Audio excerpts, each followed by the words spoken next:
Izdaja dnevnika, v bistvu tole je samo uvodna študija z imenskimi registri, celoten dnevnik pa je dostopen, prosto dostopen na spletni strani založbe.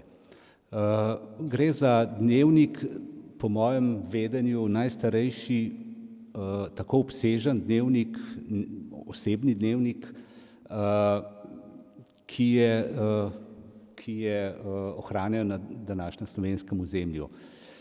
Franz Reigersfeld je bil visok državni uradnik, potem tudi deželni uradnik, po rodu je bil iz Ljubljane, je pa celotno svojo kariero deloval po različnih krajih, od Trsta, Dunaja, Gradca in na koncu zadnje desetletje v Ljubljani. V njem je pa popisoval praktično celotno svoje doživljanje okolice in svoje družine, svoje intime. V njem najdemo pravzaprav vse, od delovnika, nekega uradnika, do problemov v službi, do domačih, do kuhanja kakava doma, a ne. Torej vse, kar tudi danes, recimo tisti, ki pišejo dnevnik, verjetno zapišejo v njega. Tudi trače, tudi kakšne pikantne zadeve, ki jih drugače ni govoril. Vse to je on zapisal, ker je bil pač zelo radoveden človek, zelo natančen človek, ki je hotel vse pravzaprav v duhu časa tudi pustiti na papirju za svoje potomce, da bi to je večkrat izjavil, torej napisal, da on to piše pač, da bodo njegovi sinovi vedeli, s kakšnimi problemi se je on moral ukvarjati, kako je to vse počel. V tem dnevniku, ki v originalu obsega več kot 2500 rokopisnih strani,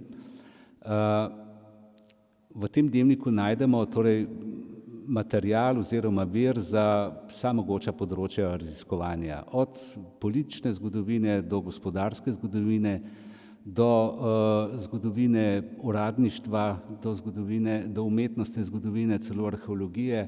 Recimo, če dam en tak primer, Reigersfelda so nenehno obiskovali ljudje, ker so vedeli, to se je vedeli po celi monarhiji praktično, da je eden najbolj obveščenih in recimo načitanih ljudi, in so ga tudi popolni neznanci, torej so bili napoteni k njemu, kadar so potovali skozi Ljubljano, in eden od teh mi je recimo pripovedoval na dolgo in široko o komaj dobro začetih izkopavanjih Pompejev, torej pri Neaplju. Takrat si je pač sicilsko-neapeljski kralj Karel ukazal, naj se začnejo ta izkopavanja, torej bolj sistematično. Do tega recimo, da so o poplavah v Ljubljani našli oziroma se je razkril del starega rimskega vodovoda na Krakovem in tako naprej.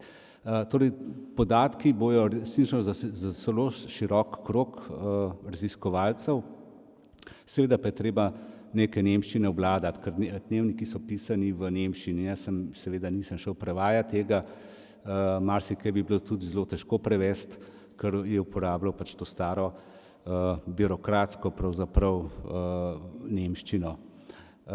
Torej, samo delo je trajalo več let, torej več let sem to se ukvarjal, še največ dela je bila potem z identifikacijo oseb, not se pojavlja okrog 5000 oseb v teh dnevnikih in zdaj sem moral to pač jih tudi identificirati, ker največkrat je Reigersfeld zapisal samo priimek neke osebe, njemu je bilo to znano, jaz sem moral pa nekako potem ugotoviti. Zato je ta projekt pravzaprav trajal tudi toliko časa.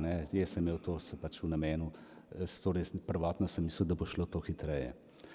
Torej vabljeni k branju tega dnevnika oziroma k uporabi, zlasti tistih raziskovalcev, tistih ved, ki se ukvarjajo s preteklostjo, recimo, kakorkoli že, ker so pač, če ne drugega, zelo zanimive stvari in seveda tudi zelo uporabne stvari.